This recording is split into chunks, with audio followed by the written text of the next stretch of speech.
Hi everybody, this is Catherine from In the Pink Designs. I'm an independent Stampin' Up! Demonstrator, and if you're new here, welcome, and please subscribe and hit the notification bell if you'd like to find out whenever I upload a video.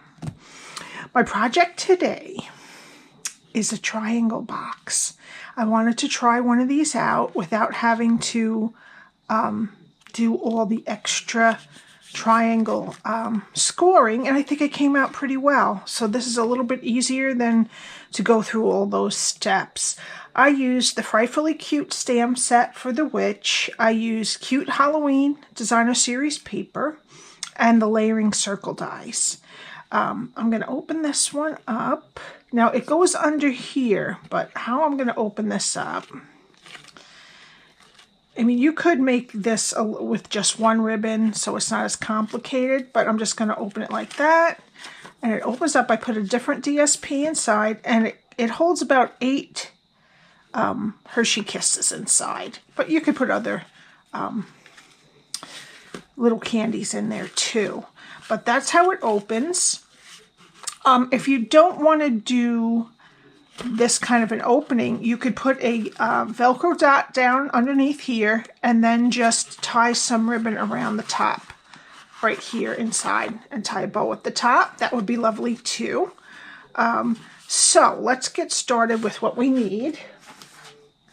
All right, we need a piece of pumpkin pie cardstock that is 10 by 7.5.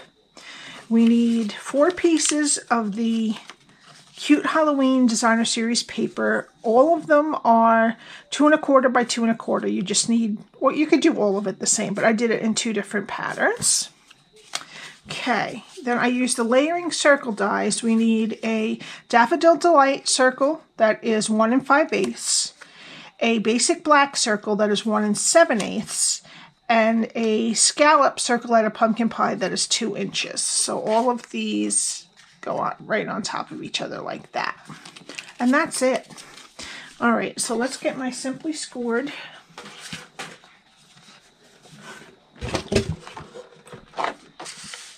And we're going to start on the 10-inch side, and we're going to score at 2.5, 5, and at 7.5. Then we're going to switch it to the 7.5-inch side, and we're going to score at 2.5 and at 5. Okay, now I'm just going to fold and burnish all of the score lines. Alrighty, and this is what we're going to do. Okay, so we're going to get rid of these 2 squares, and then we're going to tab out these 4 squares and then cut them. Alrighty, so we're going to start, now it's all symmetrical. We have 12 squares that are 2.5 by 2.5. So we're going to start it in the portrait mode. Alright, and we're going to go, we'll start on the left. We're going to go over 1 score line, and we're going to cut up to the 2nd score line. Okay, then we're going to get rid of this bottom one. Oops. There we go. And wedge each side of it. And then get rid of some of the bottom. Okay, we're going to go to the other side of this square and cut up to the 2nd score line. And we're working on the piece on the outside. We're going to get rid of this bottom square. Wedge both sides of this square. And then take off about 1/3 of the tab. Now we're going to turn it 180. Now you want to save, if you want to save some of your cardstock, these are perfect for the circle, the scallop circle, okay? And all the rest that you cut off is just little scraps. All right, now we're going to do almost the same thing. We're going to start on the left-hand side. We're going to go in 1 score line, and we're just going to cut to the first score line. Then we're going to wedge both sides of the square here and cut about 1/3 off. Okay, skip the middle one. Take this score line only up to the first one, and then we're going to take a wedge out of both sides of the square and take about 1/3 off. And that is all the cutting.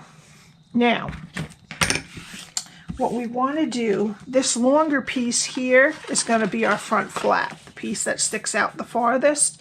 So that's what we want to round the corners with the detail trio punch. All right. And this is what your cardstock should look like after you're done scoring it, cutting it, and rounding those corners.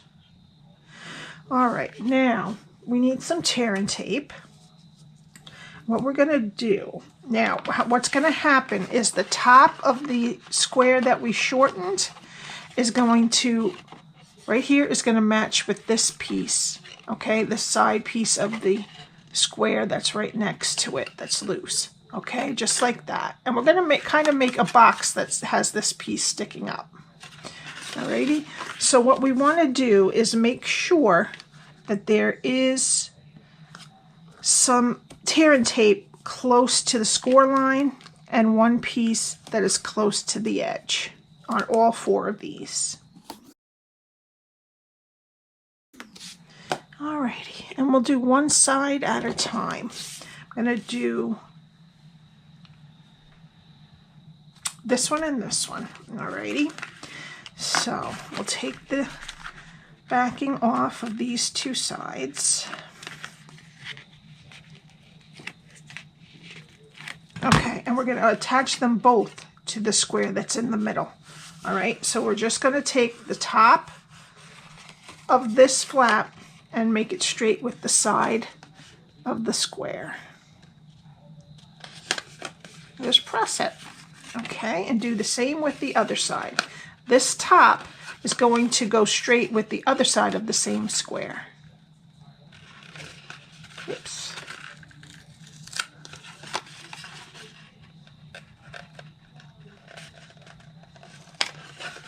There we go. All right, now we're going to do the other side. So I'm going to take both sides here.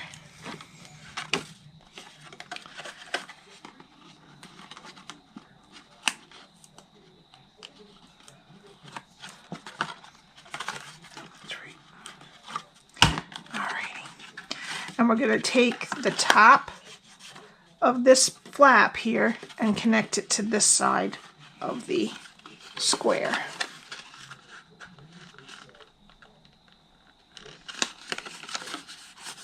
Okay, and then do the same with this last side. All right, and then you made a square. Now, if this had flaps left on the side, you can just use this as a square box, but we're not going to do that. All right, so what we're going to do is we're going to push the middle with our pointers and squeeze the 2 sides of the box together with the rest of our hand. And you can just guide it so that it comes down nicely on both sides. Okay, and we did all that without having to score all of this right here inside. All right, and that is our box, our triangle box. Okay, alrighty, so now we need our DSP. All right, and I'm going to use the boo for the outside and the polka dots for the inside. So I don't really like it when I put it straight on the inside and then a little bit shows down here. I'll show you. If we put this straight on the inside and then close it, as these are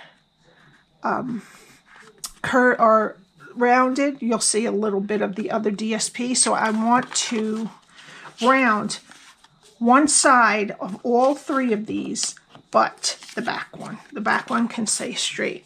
All right, so I'm going to round the bottom for the front. And I wouldn't because one of these has to, well, it doesn't matter. You can run around all of them now because this doesn't have an up and down. If it had an up and down, I would try it first on there to show you which way your pattern has to go. Alrighty, so one of them has to stay without the corners rounded on one side. Alright, and then I'm just going to get my liquid glue and I'm going to put it on the front flap first.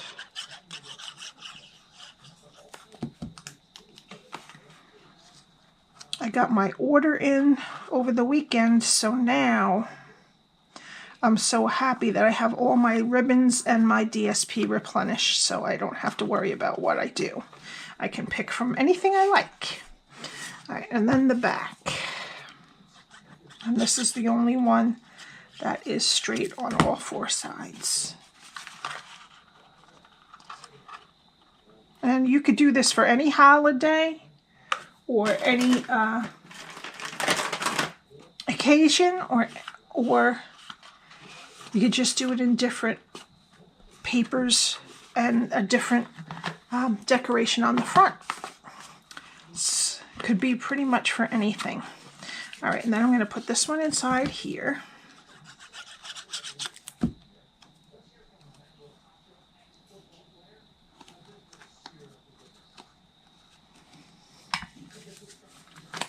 And then this one here down inside with the curves at the bottom.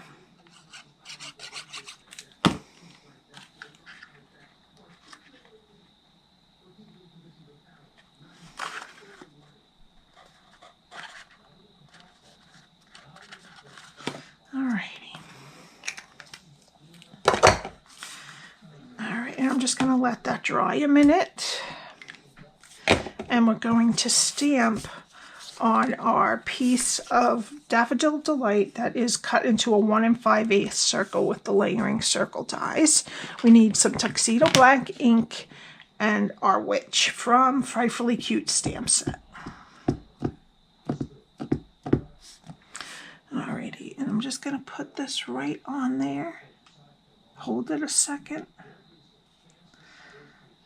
Comes up. There we go. And that's it for stamping. All right, now we're going to take our liquid glue again, and we're going to take our 1 1/8 inch basic black circle and put it on the I think it's 2 inch. Yep, 2 inch scallop circle. And then the 1 5/8 inch circle we just stamped on. I'm going to put that right in the middle, and there's a little black border all around the witch, which is what I wanted. You could put anything though. You could put a little bit of purple in there. If I had put this on the front, I probably would have incorporated purple in here somewhere. Alrighty.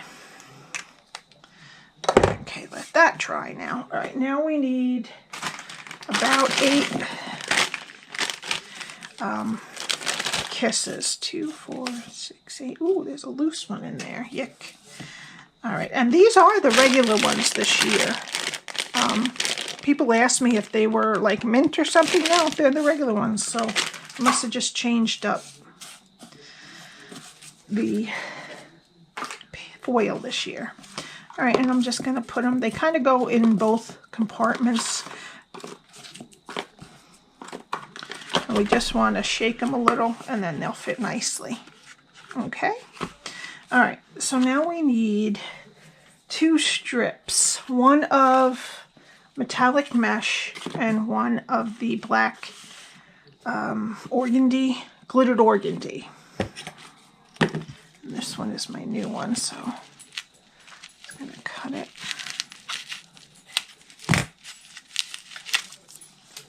All right, and we need 2 strips, one of each. I wrote it. That are 14 inches. Oh, this has a piece of tape on it. Okay, so I want 14 inches of that and 14 inches of this. My ribbon's falling all over the place. All right, and it doesn't have to be exact, but that's about what it took to get around the whole thing. Alrighty. So I'm going to put the mesh ribbon underneath the black ribbon. And then we're going to pull it around and just kind of try to even out your ribbons because they get kind of slid around. There we go. And I kind of try to make sure that the black stays in the middle on the bottom. See there? It looks pretty. All right, and now I'm going to take some of the Simply Elegant trim, and this is the silver one. And I need, I wrote this too, 2 12-inch bits, which I should have done beforehand, right here. So I don't have to hold this, but that's all right.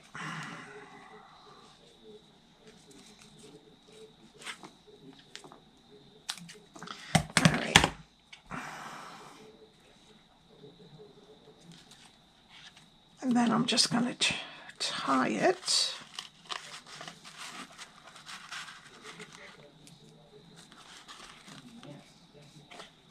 I don't know if you could see me. It's kind of rough, but I know you can tie kind of a loose loop if you want to. There we go. And then slip it over the two if it's easier that way. And then going to tie a nice bow. And then I'm just going to fidget a little bit, make everything nice and even. These look pretty good as they are. I'm just going to add a little slant to the metallic mesh and trim a little off of the Simply Elegant trim. Alrighty. Now for the top, the front actually, sorry. This is the top. All right, so what I'm gonna do here is I'm gonna push this together just for now, and I'm gonna get 2 dimensionals. And I'm gonna put them right here and one right there. Alrighty, so this way they can still open it and it won't be stuck. And then I'm gonna put my witch right in the middle. Press her on there, and then you can kind of fluff out your ribbons again. Alrighty, now for the final touch, I'm just going to add some of our Cute Stars adhesive back sequins, and I'm going to put some orange, and I'm going to put the orange right there, the big one there, and then 2 of the little ones. Right there and right there. Alrighty. Now, if you're, just one little tip, if you're, because we're not stamping on our nice smooth white cardstock, if your witch is a little bit, you missed a little bit of the cardstock, if it's a little bit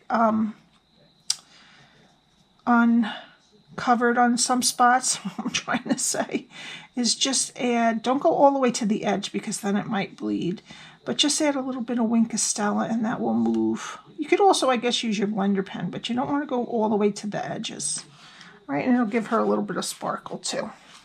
And that's it. I hope you enjoyed this. I did. I loved making my triangle box today. And don't forget, you can always put a Velcro dot here and just tie a bow at the top under the top of it. Alrighty, have a great day, and if you need any of these supplies from Stampin' Up, my address is right at the top of the screen, and all the measurements will be on my blog, which I've linked below. My contact information is below also if you have any problems. Thank you so much, and I will see you next time. Bye.